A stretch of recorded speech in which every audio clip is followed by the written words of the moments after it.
അസ്സലാമു അലൈക്കും വറഹ്മത്തുള്ളാഹി. ഏറെ സ്നേഹം നിറഞ്ഞ സഹോദരി സഹോദരന്മാരെ, സാന്ത്വന പരിചരണ മേഖലയിൽ സന്തോഷത്തോടെ സംഗമിച്ചിട്ടുള്ള മുഴുവൻ ആളുകൾക്കും ഹൃദ്യമായ നമസ്കാരവും സ്നേഹാദരവും നേരുകയാണ്. 10 വർഷത്തോളമായി തലക്കാട് പഞ്ചായത്തിനകത്ത് സൗജന്യ സാന്ത്വന പരിചരണ മേഖലയിൽ നിരവധി സേവനങ്ങൾ നൽകിക്കൊണ്ടിരിക്കുന്ന ഒരുക്കാം നമുക്ക് സ്നേഹത്തണലിൽ എന്ന സന്ദേശത്തിൽ പ്രവർത്തിച്ചു വരുന്ന കെയർ പാലിയേറ്റീവ് തലക്കാടിൻ്റെ ആസ്ഥാന മന്ദിര നിർമ്മാണ പൂർത്തീകരണത്തിന് ശേഷം സംഘടിപ്പിക്കപ്പെടുന്ന ഉദ്ഘാടന പരിപാടിയിലാണ് നാം സംബന്ധിച്ചു കൊണ്ടിരിക്കുന്നത്. വേദിയിലും സദസ്സിലുമായി പാലിയേറ്റീവ് പ്രസ്ഥാനത്തെയും സാമൂഹ്യ സേവന ക്ഷേമ പ്രവർത്തന സംരംഭങ്ങളെയും ഇഷ്ടപ്പെടുകയും അതിന് നേതൃത്വം കൊടുക്കുകയും ചെയ്തുകൊണ്ടിരിക്കുന്ന ഒരുപാട് ആളുകളുണ്ട്. പാലിയേറ്റീവ് എന്താണ്, എന്തിനാണ് എന്നതിനെക്കുറിച്ച് ഇതിനകം തന്നെ കെയർ പാലിയേറ്റീവിൻ്റെ ഭാരവാഹികളും വളണ്ടിയേഴ്സും നമ്മുടെ പഞ്ചായത്തിനകത്ത് 15ഓളം യൂണിറ്റുകളുടെ നേതൃത്വത്തിൽ നിരവധി ശില്പശാലകളും പരിശീലന പരിപാടികളും പ്രചരണ യോഗങ്ങളും അയൽക്കൂട്ടങ്ങളും സംഗമങ്ങളുമൊക്കെ സംഘടിപ്പിച്ചിട്ടുണ്ട്. അപ്പോൾ തലക്കാട് പഞ്ചായത്തിനകത്തുള്ള മനുഷ്യരോട് മനുഷ്യസ്നേഹത്തിൻ്റെ മഹാഗാഥ രചിക്കുന്ന പാലിയേറ്റീവ് പ്രവർത്തനത്തെ സംബന്ധിച്ച് കൂടുതൽ സംസാരിക്കേണ്ട ആവശ്യമില്ല. കാരണം ഈ 10 വർഷത്തോളമായി നമ്മൾ ഈ മേഖലയിൽ സംസാരിക്കുകയായിരുന്നില്ല. എല്ലാ പ്രഭാതത്തിലും 4 ചുമരുകൾക്കുള്ളിൽ തളച്ചിടപ്പെട്ട ജീവിതത്തിലെ വിവിധ പരീക്ഷണങ്ങളിലൂടെ കടന്നുപോയിക്കൊണ്ടിരിക്കുന്നവരിലേക്ക് ഹോം കെയർ സർവീസ് ഗൃഹപരിചരണ സംവിധാനം നൽകി വീടുകളിൽ നിന്ന് വീടുകളിലേക്ക്, മനുഷ്യരിൽ നിന്ന് മനുഷ്യരിലേക്ക്, ഹൃദയത്തിൽ നിന്ന് ഹൃദയത്തിലേക്ക് നമ്മൾ സഞ്ചരിച്ചു കൊണ്ടിരിക്കുകയായിരുന്നു. ആ മനുഷ്യ സ്നേഹത്തിൻ്റെ സാന്ത്വന പരിചരണ സഞ്ചാരത്തിലൂടെ തന്നെ എന്താണ് പാലിയേറ്റീവ് എന്നതിനെ സംബന്ധിച്ച് വ്യക്തമായ ധാരണ ഇതിനകം നമുക്ക് ലഭിച്ചിട്ടുണ്ട്. ഏതായാലും എനിക്ക് ഇവിടെ നിന്ന് നിങ്ങളുമായി ഈ ഫംഗ്ഷനിൽ 2 വാക്ക് സംസാരിക്കാൻ അവസരം കിട്ടിയപ്പോൾ ഇതിൻ്റെ ഇന്നലകളെക്കുറിച്ച് ഞാൻ അങ്ങനെ ഓർത്തുപോയി. ഇന്നും ഇന്നലെയുമായി ഈ പരിപാടിയുമായി ബന്ധപ്പെട്ട് ഇവിടെ വരികയും അതേപോലെ ഇന്ന് ഇതിനു വേണ്ടി ഒരുങ്ങി പുറപ്പെടുകയും ചെയ്തപ്പോൾ എൻ്റെ മനസ്സ്, എൻ്റെ ഓർമ്മ ഒരു 10-12 വർഷം മുമ്പേക്ക് പോയി. ബഹുമാനനായ പാറപ്പുറത്ത് ബാബ ഹാജി അവർകൾ ഇവിടെ ഇരിക്കുന്നുണ്ട്. അദ്ദേഹത്തിൻ്റെ പിതാവിൻ്റെ നാമധേയത്തിൽ പാറപ്പുറത്ത് മൊയ്ദു സാഹിബ്, അല്ലാഹുമ്മ ഗ്ഫിർ ലഹു വർഹംഹു, പിതാവിൻ്റെ നാമധേയത്തിൽ നിർമ്മിക്കപ്പെട്ട കുറ്റൂരിലെ അല്ലൂർ റോട്ടിലെ IEC എന്ന് പറയുന്ന ബിൽഡിംഗ്, ആ ബിൽഡിംഗ് കേന്ദ്രീകരിച്ച് മത ജീവകാരുണ്യ പ്രവർത്തനങ്ങൾ പലതും അവിടെ നടന്നു വരികയാണ്. വിശുദ്ധ ഖുർആൻ പഠനമെന്ന പുതിയ സംരംഭത്തിനും അവിടെ തുടക്കം കുറിച്ചിട്ടുണ്ട് എന്നറിഞ്ഞു. ഏതായിരുന്നാലും ആ IECയിൽ ഞങ്ങളവിടെ ഒരുമിച്ചിരുന്ന് ഒരു മീറ്റിംഗ് ചേരുകയായിരുന്നു. പ്രാസ്ഥാനികമായ മീറ്റിങ്ങിനിടക്ക് സഹപ്രവർത്തകൻ കൂടിയായ നമ്മുടെ നിലവിലെ secretary Fazal Sahib, health inspector കൂടിയാണ്. പാലിയേറ്റീവ് രംഗത്ത് നമുക്കെല്ലാം ഒരു റോൾ മോഡലാണ്. മലപ്പുറം ജില്ലക്ക് തന്നെ അദ്ദേഹം റോൾ മോഡലാണ്. ഇരുത്തി പുകഴ്ത്തുകയല്ല. ഞാനൊക്കെ പാലിയേറ്റീവിനെ കുറിച്ച് പിച്ച വെച്ച് തുടങ്ങിയത്, പഠിച്ചത് ഫസൽ കയിലൂടെയാണ്. പിന്നീട് ഈ സംരംഭത്തിലേക്ക് കടന്നു വന്ന നാസർ കയിലൂടെയും. അപ്പോൾ 2012 കാലയളവിലേക്കാണ് ഞാൻ നിങ്ങളുടെ ശ്രദ്ധ ക്ഷണിക്കുന്നത്. ഞാനും അതേപോലെ തന്നെ ഹുസൈൻ കുറ്റൂരും, അതുപോലെ ജലീൽ വൈരങ്കോട്, മുഹമ്മദ് കുട്ടി ഹാജി, ഫസൽ സാഹിബ്, പുതിയങ്ങാടിയിലെ പുളിഞ്ചോടുള്ള KN റഷീദ് സാഹിബ്, ബാബു എന്ന പേരിൽ അറിയപ്പെടുന്ന, അങ്ങനെ ഞങ്ങൾ 4-5 ആളുകൾ ആ മീറ്റിങ്ങിലുണ്ട്.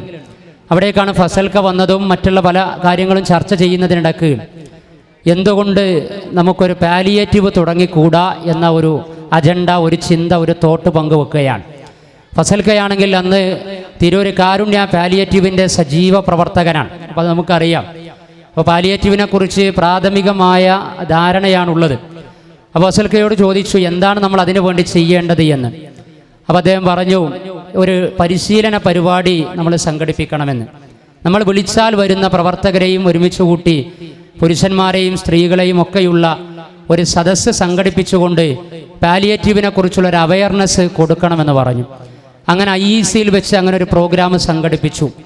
അതിലൂടെ ഏതാനും ചില ആളുകൾക്ക് മനസ്സിലായി ഇങ്ങനെയുള്ള ഒരു സംവിധാനം എന്ന് പറയുന്നത് നാട്ടിൽ മനുഷ്യർക്കിടക്ക് നിലനിൽക്കേണ്ടതാണ്. നമ്മുടെ ആത്മീയ ജീവിതം, അതിൻ്റെ ആത്മാവും ആകത്തുകയും എന്ന് പറയുന്നത് കണ്ണുകൊണ്ട് കാണുന്ന മനുഷ്യരെ പരിഗണിക്കുകയും പരിചരിക്കുകയും ചേർത്ത് പിടിക്കുകയും ചെയ്യുക. അതുവഴിയാണ് കണ്ണുകൊണ്ട് കാണാത്ത പടച്ചറബിലേക്ക്, സൃഷ്ടാവിലേക്ക് അടുക്കാൻ സാധിക്കുകയുള്ളൂ. അതല്ലെങ്കിൽ ആത്മാർത്ഥതയുള്ള ആത്മസംസ്കരണം സിദ്ധിക്കാൻ പറ്റുകയുള്ളൂ എന്ന ചിന്തകളും ചർച്ചകളും അങ്ങനെയുള്ള കാഴ്ചപ്പാടുകളും ഒക്കെ അവിടെ ഉണ്ടാവുകയാണ്. അപ്പം അതിനടിസ്ഥാനത്തിൽ 2012 അവിടെ മീറ്റിംഗ് ചേർന്നു. അതിനുശേഷം ബഹുമാനപ്പെട്ട ബാവാ ഹാജിയുടെ അനിയൻ പാറപ്പുറത്ത് മുഹമ്മദ് കുട്ടി ഹാജിയുടെ വസതിയിൽ വീട്ടിൽ മീറ്റിംഗ് ചേർന്നു. മൂന്നാമത്തെ മീറ്റിംഗ് ചേർന്നത് KN റഷീദ് സാഹിബിൻ്റെ വീട്ടിൽ, പുളിഞ്ചോട് അവിടെ റോഡ് സൈഡിലുള്ള KN റഷീദ് സാഹിബിൻ്റെ വീട്ടിലാണ്. ഇങ്ങനെ 2-3 മീറ്റിങ്ങുകൾ സംഘടിപ്പിക്കപ്പെട്ടത് വഴി ഇതിൻ്റെ നാൾ വഴികളെക്കുറിച്ച് സെക്രട്ടറി ഫസൽക്ക തന്നെ ഇതിൻ്റെ കൂടെ ഫൗണ്ടറും സഹകാരിയുമായി ഒരു നിഴലായി എല്ലാ കാലത്തും ഇന്നും അങ്ങനെ പ്രവർത്തിച്ചുകൊണ്ടിരിക്കുന്ന അദ്ദേഹം പവർ പോയിൻ്റ് പ്രസൻറ്റേഷനിലൂടെ വ്യക്തമായ ആ കാര്യങ്ങളൊക്കെ നിങ്ങളിലേക്ക് കൺവേ ചെയ്യും. പക്ഷെ ഞാൻ എൻ്റെ ഒരു എക്സ്പീരിയൻസ്, എൻ്റെ ഒരു അനുഭവം ഇതിൻ്റെ നാൾ വഴികളെ സംബന്ധിച്ചുള്ള ഒരു സുതാര്യമായ ഒരു തുറന്നു പറച്ചിൽ, ഇങ്ങനെയൊക്കെ അങ്ങനെയാണല്ലോ ഏതൊരു കാര്യത്തിനും അതിൻ്റെ ഒരു സ്റ്റാർട്ടിങ് ഉണ്ടാകും. അപ്പോൾ പിതാവിൻ്റെ ബീജവും മാതാവിൻ്റെ അണ്ടവും സംയോജിച്ചുകൊണ്ടാണ് മാതാവിൻ്റെ ഗർഭാശയത്തിൽ സിക്താണ്ഡമുണ്ടാകുന്നത് എന്നും ആ സിക്താണ്ഡത്തിൻ്റെ വിവിധ വളർച്ചകളിലൂടെ 9 മാസം 10 മാസത്തോളം അടുക്കുമ്പോൾ അതൊരു പൂർണ്ണ ഗർഭിണിയായ കുഞ്ഞായി കുട്ടിയായി മാറുകയും പിന്നീട് പ്രസവിക്കപ്പെടുകയും ചെയ്യുമ്പോൾ പ്രസവിക്കപ്പെട്ട കുഞ്ഞിനെ, മകനെ കാണുന്ന സമയത്ത് മാതാപിതാക്കൾക്ക്, കുടുംബ ബന്ധുക്കൾക്ക് അവരുടെ ഹൃത്തടത്തിന്, അവരുടെ കണ്ണിന് നയനാനന്ദകരമായ കാഴ്ചയും ഹൃദയത്തിന് ആനന്ദവും ലഭിക്കുന്നത് പോലെയുള്ള ആനന്ദമാണ് ഇതിൻ്റെ തുടക്കക്കാർ എന്ന നിലക്ക് ഞങ്ങൾക്ക് 5-6 ആളുകൾക്ക് ഈ സമയത്ത് ഫീൽ ചെയ്യുന്നത്, അനുഭവിച്ചു കൊണ്ടിരിക്കുന്നത് എന്ന് പറഞ്ഞു എന്ന് മാത്രം. അങ്ങനെ വീണ്ടും ചർച്ചകളും മീറ്റിങ്ങുകളൊക്കെയായി മുന്നോട്ട് പോകുമ്പോൾ ഫസൽക്ക പറഞ്ഞു നമുക്കിതിനെ ഒന്നുകൂടി ശക്തിപ്പെടുത്തണം, വിപുലമാക്കണം. നമ്മളെക്കാൾ കൂടുതൽ ഈ മേഖലയിൽ കഴിവ് തെളിയിച്ചിട്ടുള്ള ഒരു സഹപ്രവർത്തകൻ എനിക്കുണ്ട് കാരുണ്യ പാലിയേറ്റീവിൽ. അപ്പോൾ ഞങ്ങൾ ചോദിച്ചു ആരാണ് ആ പ്രവർത്തകന്? തീർച്ചയായും നമുക്ക് ഉപയോഗപ്പെടുത്താമല്ലോ. ജാതി മത കക്ഷി രാഷ്ട്രീയ ഭേദമന്യേ എല്ലാ മനുഷ്യരും ഒന്നിക്കേണ്ട ഒരു സംവിധാനമാണ് എന്ന് തിരിച്ചറിഞ്ഞിട്ടുണ്ട്. ഒരു പ്രസ്ഥാനത്തിൻ്റെ ലേബലിൽ മാത്രം കെട്ടിയിടപ്പെടേണ്ട ഒരു സംവിധാനമല്ല എന്നും ജാതിയോ മതമോ വർഗമോ വർണ്ണമോ അതിർത്തികളോ വാർഡുകളോ നോക്കാതെ ഈ സ്നേഹത്തിൻ്റെ യാത്രകൾ എല്ലാവർക്കും ഒരുമിച്ച് മുന്നോട്ട് പോകാൻ കഴിയണം. കാരണം ഒരുമകൾക്കിടമില്ലാത്ത കാലത്ത് മനുഷ്യന് ഒരുമിച്ചിരിക്കാനുള്ള അജണ്ടകൾ തേടി അലഞ്ഞുകൊണ്ടിരിക്കുമ്പോൾ ഇങ്ങനെയൊക്കെ മനുഷ്യർക്ക് വേണ്ടി മനുഷ്യന് ഒരുമിച്ചിരിക്കാൻ സാധിക്കുമെങ്കിൽ ആരെയും നമുക്ക് ഇതിലേക്ക് ജോയിൻ ചെയ്യാമെന്ന് പറഞ്ഞു. അപ്പോഴാണ് ഫസൽക്ക പറഞ്ഞത്, ഫസൽക്കയുടെ ഈ മേഖലയിലെ സന്തത സഹചാരിയായ, എനിക്കെപ്പോഴും തോന്നുന്നത് ഒരു പിതാവിൻ്റെയും മാതാവിൻ്റെയും മക്കളാണോ അവർ എന്ന് എനിക്ക് തോന്നിപ്പോയിട്ടുണ്ട്. അത് മറ്റാരുമല്ല, 10 വർഷത്തോളമായി കെയർ പാലിയേറ്റീവ് സംവിധാനത്തിൻ്റെ കോർഡിനേറ്ററായിക്കൊണ്ട് പ്രവർത്തിച്ചു കൊണ്ടിരിക്കുന്ന എല്ലാമായ നാസർ സാഹിബാണ്. അപ്പോൾ നാസർ കുറ്റൂർ ഈ സംവിധാനത്തിലേക്ക് കടന്നു വരികയാണ്.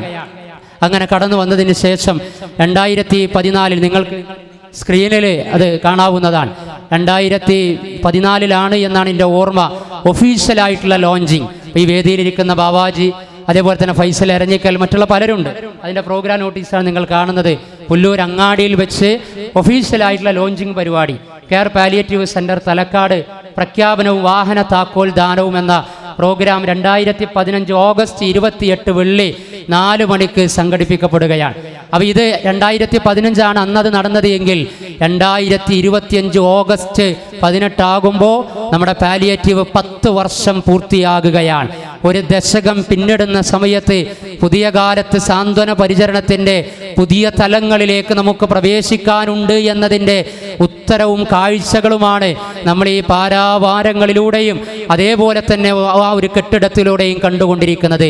അത് വെറും ഒരു കെട്ടിടമല്ല, അത് മനുഷ്യ സ്നേഹത്തിൻ്റെ, സാഹോദര്യത്തിൻ്റെ, സഹവർത്തനത്തിൻ്റെ, ക്ഷേമത്തിൻ്റെ, ആ കൃത്യമായ സംസ്കരണ ബോധ്യത്തിൻ്റെ, ജീവിത അജണ്ടയുടെ നിറഞ്ഞു നിൽക്കുന്ന ഒരു നിറമാണ്, സെൻ്ററാണ്.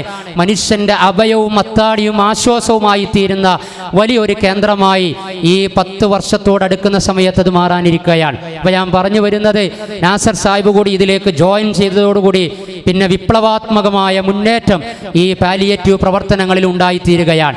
പിന്നെ നിരന്തരമായ മീറ്റിങ്ങിലൂടെ എങ്ങനെ നമുക്കിതിനെ കൂടുതൽ ജനകീയമാക്കി തീർക്കാമെന്ന് ഇപ്പോൾ സംഘടനാ രംഗത്ത് പഠിച്ചിട്ടുള്ള സംഘടനാ കോർഡിനേഷൻ വളരെ ഫലപ്രദമായി ഉപയോഗപ്പെടുത്തി നമ്മളൊക്കെ വിവിധ സംഘടനകളിൽ, മതസംഘടനകളിൽ, രാഷ്ട്രീയ സംഘടനകളിലൊക്കെ പ്രവർത്തിക്കുമ്പോൾ അതിന് മണ്ഡലം കമ്മിറ്റി ഉണ്ടാകും, പഞ്ചായത്ത് കമ്മിറ്റി ഉണ്ടാകും, യൂണിറ്റ് കമ്മിറ്റി ഉണ്ടാകും. അതേ ഒരു ഓർഗനൈസേഷൻ സ്റ്റെപ്പിലേക്ക് നമ്മൾ പാലിയേറ്റീവ് സംവിധാനത്തെ കൊണ്ടുവന്നു. ഇപ്പോൾ കേരളത്തിൽ പാലിയേറ്റീവിന് സ്റ്റേറ്റ് കമ്മിറ്റി ഉണ്ട്, ഓരോ ജില്ലയിലും ജില്ലാ കമ്മിറ്റി ഉണ്ട്. മലപ്പുറത്ത് 100ഓളം പാലിയേറ്റീവുകൾ രജിസ്റ്റർ ചെയ്ത മലപ്പുറം ഇനീഷ്യേറ്റീവ് ഇൻ പാലിയേറ്റീവ് ഉണ്ട്. അതിൻ്റെ വെസ്റ്റും ഈസ്റ്റും സമിതികളുണ്ട്. ഞാൻ കോഴിക്കോട് കൊയിലാണ്ടി അടുത്ത് കോളേജിലാണ് വർക്ക് ചെയ്യുന്നത്. അവിടെയുള്ള പാലിയേറ്റീവ് സംരംഭങ്ങളെ സന്ദർശിക്കാറുണ്ട്, പ്രോഗ്രാമിൽ അറ്റൻഡ് ചെയ്യാറുണ്ട്. കിപ്പ് എന്ന പേരിൽ കോഴിക്കോട് ഇനീഷ്യേറ്റീവ് ഇൻ പാലിയേറ്റീവ് എന്ന ജില്ലാ സമിതിയുടെ കീഴിൽ 75ലധികം പാലിയേറ്റീവുകൾ അവിടെ പ്രവർത്തിച്ചു കൊണ്ടിരിക്കുകയാണ്. ഞാൻ പറഞ്ഞു വരുന്നത്, ഇങ്ങനെ എൻ്റെ ഈ എളിയ ജീവിതത്തിലെ വളരെ കുറഞ്ഞ അനുഭവങ്ങളിലെ പാലിയേറ്റീവ് യാത്രകളിൽ കെയർ പാലിയേറ്റീവിന് സമാനമായി കൊണ്ട് ഇത്രമേൽ ജനകീയമായി വിജയിപ്പിച്ചെടുത്ത ഒരു സാന്ത്വന പരിചരണ സംവിധാനം കണ്ടിട്ടില്ല എന്നാണ്. എന്നേക്കാൾ കൂടുതൽ അനുഭവ സമ്പത്തുള്ള നാസർക്കും ഫസൽക്കും ഇതിനകം തന്നെ അത് ബോധ്യപ്പെട്ടതുമായിരിക്കാം. അതിൻ്റെ കാരണം എന്താണ്, എങ്ങനെയാണ് നമുക്കിതിനെ വിജയിപ്പിക്കാൻ സാധിച്ചത് എന്ന് ചോദിച്ചാൽ അതാണ് ഓർഗനൈസേഷൻ സൈക്കോളജി ആൻഡ് കോർഡിനേഷൻ നമ്മൾ ഉപയോഗപ്പെടുത്തി എന്ന് പറയുന്നത്. വെറും ഒരു സെൻട്രൽ കമ്മിറ്റിയായി ബാക്കിയുള്ളവരെയൊക്കെ അനുയായികളായി ഒരേ ഒരു നേതൃത്വമായി മുന്നോട്ട് പോകുക എന്നതിലുപരിയായി എല്ലാവരുടെയും സ്കില്ലിനെ, എല്ലാവരുടെയും കഴിവുകളെ, എല്ലാവരുടെയും പൊട്ടൻഷ്യാലിറ്റികളെ, എല്ലാവരുടെയും കാഴ്ചപ്പാടുകളെ, എല്ലാവരിൽ നിന്നുമുള്ള വിഭവങ്ങളെ സമാഹരിച്ചുകൊണ്ട് എന്തുകൊണ്ട് ഓരോ യൂണിറ്റിലും പ്രദേശങ്ങളിലും ഇതിന് ചെറു സമിതികൾ നമുക്ക് ഉണ്ടാക്കിക്കൂടാ എന്ന ആലോചനയുടെ അടിസ്ഥാനത്തിലാണ് പാലിയേറ്റീവിൻ്റെ യൂണിറ്റ് കമ്മിറ്റികൾ തലക്കാട് പഞ്ചായത്തിനകത്ത് പുല്ലൂരിലും കുറ്റൂരിലും മല്ലൂരിലും അതേപോലെ തന്നെ പുതിയങ്ങാടിയിലും പാറശ്ശേരിയിലും കാഞ്ഞിരക്കോലും പുല്ലൂരാലും അല്ലൂറോട്ടിലും വടക്കൻകുറ്റൂരും ഒക്കെയായി അങ്ങനെ ഇതിൻ്റെ 15ഓളം പ്രാദേശിക കമ്മിറ്റികൾ വന്നത്. 1, 2, 3, 4, 5 എന്നതിൽ നിന്ന് അതും ഇവിടെ സംസാരിക്കാനുണ്ട്. പക്ഷെ ഓർമ്മയിൽ നിന്ന് വരുന്നത് അങ്ങനെ പറയുന്നു എന്ന് മാത്രം. 15ഓളം പ്രാദേശിക കമ്മിറ്റികളിലേക്ക് എത്തി വളരെ സജീവമായി കൊണ്ട് നമ്മൾ മുന്നോട്ട് പോയിക്കൊണ്ടിരിക്കുകയാണ്. ഏതായിരുന്നാലും ഇത് ഇത്രത്തോളം എത്തി എന്നാണ്. 10 വർഷത്തിലധികമായി നമുക്ക് ഇതിന് നേതൃപരമായ പങ്ക് വഹിച്ച് നാസർക്കയും ഫസൽക്കയും അതേപോലെ തന്നെ ഇതിൻ്റെ കൂടെ എല്ലാ അർത്ഥത്തിലും ഒരു വലിയ സാമ്പത്തിക ശേഷിയുള്ള സമ്പന്നനായ മനുഷ്യൻ എന്നതിലുപരിയായിക്കൊണ്ട് അങ്ങേയറ്റത്തെ ആത്മീയതയുടെ ലളിതസുന്ദരമായ മനസ്സുമായി ജീവിച്ചുകൊണ്ടിരിക്കുന്ന ബഹുമാന്യനായ പാറപ്പുറത്ത് ബാബ ഹാജി, ഇതിൻ്റെ തുടക്കം മുതൽ ഇതിൻ്റെ എല്ലാ നാൾ വഴികളിലും IEC-യിൽ നിങ്ങൾ ഇതിൻ്റെ ഓഫീസ് തുടങ്ങുക, അവിടെ നിന്ന് ഹോം കെയർ ആരംഭിക്കുക എന്ന് പറഞ്ഞ് അത് വിട്ടുതരികയും അതിൻ്റെ റൂം അനുവദിക്കുകയും അങ്ങനെ അവിടം കൊണ്ട് അങ്ങനെ തുടങ്ങി ഇതിൻ്റെ എല്ലാ സമയ സന്ദർഭങ്ങളിലും വേണ്ട ഉപദേശ നിർദ്ദേശങ്ങളൊക്കെ നൽകി മുന്നോട്ട് പോകാൻ നമുക്ക് കരുത്ത് നൽകി. പക്ഷേ ഈ സമയത്ത് നമ്മൾ സന്തോഷത്തിലാണ്. പക്ഷേ നമ്മെ സങ്കടപ്പെടുത്തുന്നത് ഇതിൻ്റെ ഇന്നലകളിൽ നിങ്ങൾ കാണാത്ത ഒരുപാട് ആളുകളുണ്ട്, നിങ്ങൾ കാണാത്ത ത്യാഗങ്ങൾ സഹിച്ചവരുണ്ട്. ബഹുമാന്യനായ പാറപ്പുറത്ത് റസാഖ് സാഹിബിനെ ഓർക്കാതെ എനിക്കെൻ്റെ സംസാരം പൂർത്തീകരിക്കാൻ സാധ്യമല്ല. ഇതിൻ്റെ ആദ്യത്തെ ബീജാവാപം നൽകുന്നതിൽ അദ്ദേഹത്തിൻ്റെ സമ്പത്ത്, അദ്ദേഹത്തിൻ്റെ ഐഡിയകൾ, അദ്ദേഹത്തിൻ്റെ സാന്നിധ്യം, വിദേശത്ത് ജോലി ചെയ്യുമ്പോഴും അദ്ദേഹം ഇടക്കിടക്ക് വിളിച്ചുകൊണ്ട് എന്തായി നമ്മുടെ പാലിയേറ്റീവ് എന്ന് ചോദിക്കാറുണ്ട്. അതേപോലെ തന്നെ ഈ അടുത്ത് മരണപ്പെട്ട ബഹുമാന്യനായ മുഹമ്മദ് യാജിയുടെ മകനെ പാറപ്പുറത്ത് നിസാറിനെയും ഓർക്കാതിരിക്കാൻ നമുക്ക് സാധ്യമല്ല. അവസാനം ഈ പാലിയേറ്റീവിൻ്റെ ആസ്ഥാന മന്ദിര നിർമ്മാണത്തിലേക്കുള്ള ഫണ്ട് 1 ലക്ഷം VK സക്കരിയ സാഹിബ് ഓഫർ ചെയ്തപ്പോൾ ആ ഫണ്ട് പോയി കൈപ്പറ്റാൻ ഞാൻ നിർദ്ദേശം കൊടുത്തത്, അതല്ലെങ്കിൽ അതിനുവേണ്ടി മീഡിയേറ്ററായി ഉപയോഗപ്പെടുത്തിയത് നിസാറിൻ്റെ അനിയൻ ജമീലിനെ ആയിരുന്നു. അവരും ആ കുടുംബവും അവരുടെ സംരംഭങ്ങളുമൊക്കെ എല്ലാവരുടെയും സംരംഭങ്ങൾ ഇതിൻ്റെ കൂടെ അത്താണിയായി നിന്നിട്ടുണ്ട് എന്ന് നമുക്ക് നമുക്കറിയാം. ജമീൽ അവിടെ ചെന്ന് ആ പണം കൈപ്പറ്റി നിർണായകമായ സമയത്ത് നമുക്ക് നൽകി. ആ ജമീലിൻ്റെ ജ്യേഷ്ഠൻ മുഹമ്മദ് കുട്ടിയാജിയുടെ മകൻ നിസാർ ഇന്ന് നമ്മുടെ കൂടെയില്ല. ടിക്കറ്റ് എടുത്ത് വേണ്ടി വന്നാൽ ഈ ഉദ്ഘാടന ചടങ്ങിലേക്ക് വന്ന് നമ്മുടെ കൂടെ സംഗമിക്കേണ്ടിയിരുന്നു. അള്ളാഹുവിൻ്റെ അലംഘനീയമായ വിധിക്ക് വഴിപ്പെട്ടു. അള്ളാഹു സുബ്ഹാനഹു വ തആല റസാഖ് സാഹിബിനും അതേപോലെ തന്നെ നിസാറിനും അതുപോലെ തന്നെ ഇങ്ങനെയുള്ള മക്കൾക്ക് ജന്മം കൊടുത്ത മുഹമ്മദ് ഹാജി ആയിരുന്നാലും അവരുടെ പേരമക്കളായിരുന്നാലും ബാബ ഹാജി ആയിരുന്നാലും അവരുടെയൊക്കെ മാതാവ് ഇന്നില്ല. നമുക്കറിയാമല്ലോ മാതാവിൻ്റെ ഗൈഡ് ലൈനും മാതാവിൻ്റെ തർബിയത്തും മാതാവിൻ്റെ ക്വാളിറ്റികളും മാതാപിതാക്കളുടെ നന്മകളുമൊക്കെ മക്കളുടെ മനസ്സിലും ജീവിതത്തിലും എത്രത്തോളം ഉണ്ടാകും എന്നതിൻ്റെ ഉദാഹരണങ്ങളാണ് നമ്മൾ കണ്ടുകൊണ്ടിരിക്കുന്നത്. അത് ബാബാജി ആയിരുന്നാലും അതേപോലെ തന്നെ അബ്ദുറഹ്മാൻ ഹാജി ആയിരുന്നാലും ഇവിടെ വേദിയിലിരിക്കുന്നതും സദസ്സിലുള്ളവരും ഈ ലൈവ് ബ്രോഡ്കാസ്റ്റിലൂടെ ഇത് കണ്ടുകൊണ്ടിരിക്കുന്നവരുമൊക്കെ നിങ്ങൾക്ക് ഈ സംരംഭവുമായി സഹകരിക്കാൻ സാധിച്ചതിൻ്റെ പിന്നിൽ നിങ്ങളുടെ കുടുംബ സംവിധാനങ്ങളുടെ കെട്ടുറപ്പ്, നിങ്ങൾക്ക് കിട്ടിയ ശിക്ഷണം, നിങ്ങളുടെ ജീവിതവുമായി ബന്ധപ്പെടുത്തി ഇത്രമേൽ നന്മയാർന്ന പ്രവർത്തനങ്ങളുടെ പ്രാധാന്യം ഇതൊക്കെ മനസ്സിലാക്കിയത് കൊണ്ടാണ് നിങ്ങൾക്ക് സാമ്പത്തികമായും ശാരീരികമായും സേവനം കൊണ്ടും സാന്നിധ്യം കൊണ്ടുമൊക്കെ ഈ സംവിധാനത്തെ ഇത്രമേൽ ശക്തിപ്പെടുത്താൻ സാധിച്ചത് എന്ന് ഞാൻ അവസാനിപ്പിക്കുകയാണ്. അതുകൊണ്ട് നമ്മൾ ഇവിടെ എത്തി നിൽക്കേ ഈ 10 വർഷത്തോടടുത്ത് നിൽക്കുമ്പോൾ കാലത്തെക്കുറിച്ച് നമുക്കറിയാം, അതേപോലെ തന്നെ ക്യാമ്പസുകളെക്കുറിച്ച് നമുക്കറിയാം, കുട്ടികളെക്കുറിച്ച് നമുക്കറിയാം, മുതിർന്നവരെക്കുറിച്ച് നമുക്കറിയാം, വർഗീയ ധ്രുവീകരണത്തെക്കുറിച്ച് നമുക്കറിയാം. ഇന്നും ഈ പരിപാടിക്ക് വരുമ്പോൾ പത്രം വായിച്ച സമയത്ത് കോട്ടയം നഴ്സിംഗ് കോളേജിലെ കുട്ടികൾ കാട്ടിക്കൂട്ടിയ റാഗിംഗ് ആണത്രേ. മനുഷ്യൻ്റെ മനസ്സ് മരവിക്കുന്ന രൂപത്തിലാണ്. നഴ്സിംഗിനാണ് പഠിക്കുന്നത്. നമുക്കും സിസ്റ്റേഴ്സ് ഉണ്ട്. പാലിയേറ്റീവിൻ്റെ ഹോം കെയർ വാഹനത്തിൽ കയറി പ്രഭാതത്തിൽ രോഗികളുടെ വീട്ടിലേക്ക് പോകുമ്പോൾ അവരെക്കുറിച്ച് നമ്മൾ പറയാറുള്ളത് മാലാകമാരി എന്നാണ്. എന്നാൽ മാലാകമാരായി തീരാൻ പഠിക്കുന്നതിന് വേണ്ടി എത്തിച്ചേർന്ന കുട്ടികൾ ജൂനിയർ സ്റ്റുഡൻസിനെ കാട്ടിക്കൂട്ടിയതും പീഡിപ്പിച്ചതും വീഡിയോ നമുക്ക് കാണുവാൻ സാധിക്കുമോ സുഹൃത്തുക്കളെ? മുറിവുകൾ ഉണക്കേണ്ടവരാണ്. മുറിവുകൾ മനസ്സിലും ശരീരത്തിലും സഹപാഠികളുടേതിലും ഉണ്ടാക്കിക്കൊണ്ടിരിക്കുന്നു എന്ന് പറയുമ്പോൾ എത്രമേൽ കലുഷിതമായി കൊണ്ടുപോയിക്കൊണ്ടിരിക്കുകയാണ്. അതിൻ്റെ കാരണം സിലബസുകൾ പഠിക്കുന്നുണ്ട്, കോളേജുകളിൽ പോകുന്നുണ്ട്, കാര്യങ്ങൾ അറിയുന്നുണ്ട്. വിജ്ഞാന വിസ്ഫോടനമാണ്, AI കാലമാണ്, ആർട്ടിഫിഷ്യൽ ഇൻ്റലിജൻ്റ് ആണ്, എല്ലാ സാങ്കേതിക തികവുകളുമുണ്ട്. പക്ഷേ മനുഷ്യർക്ക് മനുഷ്യനെ മനസ്സിലാക്കാൻ സാധിക്കാതെ പോകുന്നതിൻ്റെ വല്ലാത്ത ഗതികേടാണ് ഞാനും നിങ്ങളും ഇവിടെ അനുഭവിച്ചുകൊണ്ടിരിക്കുന്നത്. ടോൾസ്റ്റോയ് എന്ന് പറയുന്ന ചിന്തകനും എഴുത്തുകാരനും പറഞ്ഞത് പങ്കുവെച്ചുകൊണ്ട് ഞാൻ അവസാനിപ്പിക്കുകയാണ്. നിങ്ങളുടെ ശരീരത്തിൽ if you can feel in your body pain, നിങ്ങളുടെ ശരീരത്തിൽ നിങ്ങൾക്ക് വേദന ഫീൽ ചെയ്യുന്നുണ്ട് എങ്കിൽ ആ സമയത്ത് നിങ്ങൾ മനസ്സിലാക്കണം യു ആർ അലൈവ് നൗ, നിങ്ങളിപ്പോൾ ജീവിച്ചിരിക്കുന്നു എന്ന്. അതേ അവസരത്തിൽ നിങ്ങൾക്ക് മറ്റുള്ളവരുടെ വേദന if you can realise the other pain, മറ്റുള്ളവരുടെ കൂടെ ജീവിക്കുന്ന കുടുംബങ്ങളുടെ, അയൽപ്പക്കങ്ങളുടെ, നാട്ടുകാരുടെ, വീണുപോയവരുടെ, ജീവിതത്തിൻ്റെ നിറം നഷ്ടപ്പെട്ടവരുടെ, രണ്ടറ്റം കൂട്ടിമുട്ടിക്കാൻ വേണ്ടി ഓടിക്കൊണ്ടിരിക്കുന്നതിന് ഇടയ്ക്ക് തളർന്നു പോയവരുടെ, അങ്ങനെ കൂടെ ജീവിക്കുന്ന മനുഷ്യരുടെ വേദന നിങ്ങൾക്ക് തിരിച്ചറിയാൻ സാധിക്കുന്നു എങ്കിൽ അപ്പോഴാണ് നിങ്ങൾ മനുഷ്യരായി മാറുന്നത് എന്ന് ടോൾസ്റ്റോയ് പങ്കുവെച്ചതൊക്കെ ആവിഷ്കരിക്കപ്പെടുന്ന കാഴ്ചയാണ് നമ്മളിവിടെ കണ്ടുകൊണ്ടിരിക്കുന്നത്. ഇത് നമ്മുടെ ആത്മീയ ജീവിതത്തിൻ്റെ ഭാഗമാണ്, സാമൂഹിക ജീവിതത്തിൻ്റെ ഭാഗമാണ്, സാംസ്കാരിക ജീവിതത്തിൻ്റെ ഭാഗമാണ്. This is the real politics of politicians. യഥാർത്ഥ രാഷ്ട്രീയക്കാർക്ക് യഥാർത്ഥ രാഷ്ട്രീയ നിർവഹണം നിർവഹിക്കേണ്ടത് ഇങ്ങനെയാണ്. ഇങ്ങനെയുള്ള നന്മകളിൽ നമ്മൾ ഒന്നിച്ചിരുന്ന് കഴിഞ്ഞാൽ നമ്മുടെ മക്കളെ കവർന്നെടുക്കാൻ ഒരു ഇരുട്ടിൻ്റെ അജണ്ടകൾക്കും സാധ്യമല്ല, ഒരു ഇരുട്ടിൻ്റെ ശക്തികൾക്കും സാധ്യമല്ല. നമ്മൾക്കിടയിൽ മതിൽക്കെട്ടുകൾ പണിയാൻ സാധ്യമല്ല. മതിൽക്കെട്ടി മറയാക്കി മനമാകെ വിഷമാക്കി മുനകൂർത്ത വാക്കിൻ്റെ മുള്ളാൽ മുറിവാക്കി എന്നതിനെയൊക്കെ പൊളിച്ചു നീക്കാൻ നമുക്ക് കഴിയണം. കണ്ണാലല്ല അകക്കണ്ണിൻ്റെ വെളിച്ചം കൊണ്ടേ കാണാവൂ.